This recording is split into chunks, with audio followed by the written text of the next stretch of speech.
folds of the internet, tucked beneath layers of half-truths and digital folklore, lives a story that, despite being unprovable, refuses to be forgotten. A tale of war, science, torture, and sleep, or rather the absence of it. It's known as the Russian sleep experiment, a Cold War experiment allegedly conducted by Soviet researchers, testing the effects of prolonged sleep deprivation on human subjects, not beings, but subjects. It's a story that's been shared, reshared, and told in numerous ways, landing itself on YouTube channels and creepypasta archives. And yet, the further you pull at its threads, the tighter it grips. Not because it's true, but because it feels like it could be. We're going to examine the story itself, not just the horrors it contains, but the reasons it lingers, decades after its birth.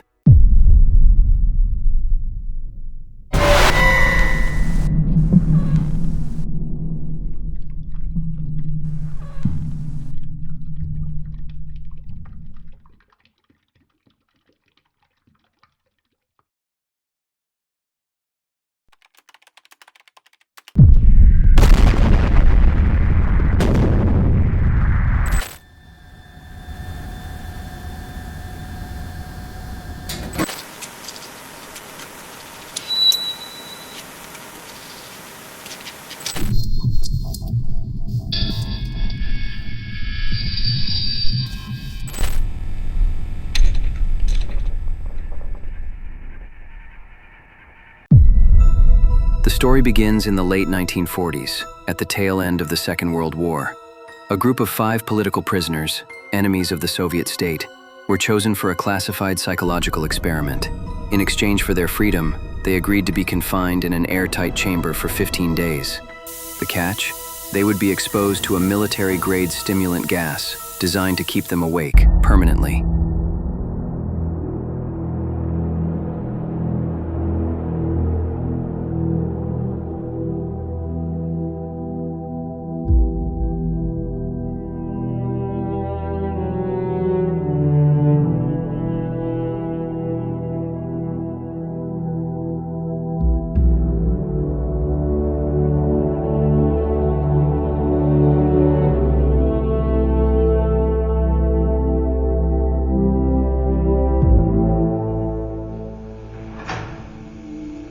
The experiment was simple.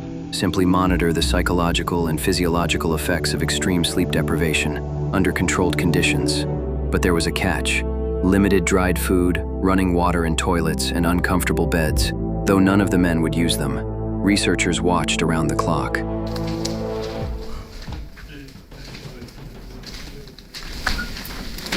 And at first, everything went according to plan. The first 3 days passed with mild irritation. The subjects spoke candidly, letting go of some of their darkest past traumas and military secrets. But then, paranoia crept in on day 4. Their conversations took a deeper and darker tone. By day 5, they stopped talking to each other entirely, whispered into the microphones instead. They were only speaking into the microphone. The researchers thought that this was just the side effect of the gas itself. Then came the screaming. One subject began sprinting in circles around the chamber, shrieking so violently his vocal cords tore. The others remained eerily silent. A few days later, silence. The researchers believed they were dead, but the microphones picked up something else: scraping, tearing, wet sounds. When the chamber was finally opened on day 15, what they found was beyond explanation. One subject was dead. The others were in varying states of dismemberment. Flesh torn from limbs, muscle exposed, organs on the floor. Not by force, not by anyone else. They had done it to themselves. And yet, they were alive, with their eyes wide open and mouths opened in eerie smiles. One man, nearly disemboweled, clung to life with a ferocity no one could understand. When guards tried to remove them, the subjects fought back, tearing out throats, snapping bones, biting. Eventually, under sedation, a surviving test subject whispered a final request to the lead scientist. The experiment, they said, had gone too far. Not in the physical sense, but something had awoken inside them. As the story goes, the last words spoken before the project was shut down were these: "We are what you hid from in your beds every night.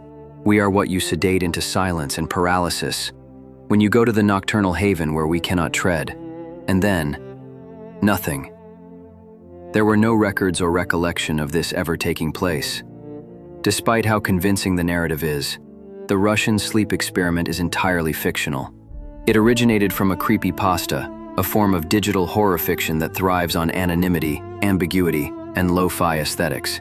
The earliest known version appeared on a thread in 2010, accompanied by a now iconic image, a heavily distorted figure, mouth gaping, eyes blacked out. That photo? It's not anything Soviet. It's actually just a regular prop. The story? A well-written piece of internet horror, complete with every red flag in the book. No dates, no names, and definitely no sources. Yet somehow, it avoids feeling like fiction. And that's where the brilliance lies. The language mimics declassified military documents. The pacing matches urban legend structure. The setting, a secretive Cold War lab, plays directly into a fear we've long carried about real-world atrocities hidden behind barbed wire and red flags. There is no known Soviet experiment involving stimulant gas and forced wakefulness like this. Just an idea, written well enough to survive over a decade in digital folklore and to be believed by millions. But maybe that's the point, that it feels like something someone might have tried. The Russian sleep experiment wasn't born in a lab. It was born on the internet, first surfacing in 2010 on a now-defunct forum. It spread rapidly through creepypasta websites, those digital campfires where users trade modern folklore like ghost stories in the dark. From there, the story became self-replicating. YouTubers narrated it. Tumblr posts dramatized it. TikTok resurrected it in whisper challenges and nightmarish filters. Reddit threads asked, "Could this have actually happened?" And every time it resurfaced, the myth evolved, slightly altered, newly illustrated, sometimes even animated. Its vagueness made it malleable. No definitive version meant there was room to add, reshape, reframe. Like digital folklore, it became fluid. It wasn't the truth that made the Russian sleep experiment powerful. It was a belief and repetition. In a landscape of conspiracy theories, alternate history, and digital horror, the scariest stories aren't the ones with evidence. They're the ones that almost could be true. Sleep deprivation doesn't kill instantly. It erodes. And that's what makes this story terrifying.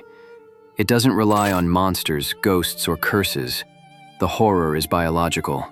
Within just 24 hours of no sleep, the brain begins to misfire. By 72 hours, hallucinations. After 5 days, identity begins to dissolve. And yet, you're still conscious, still awake inside your own failing mind. That's what the Russian sleep experiment preys on, our fear of unraveling, slowly, helplessly, in isolation. Not being taken by something outside of us, but by something already within. Because what do we become without sleep? When the body still breathes, but the mind no longer obeys.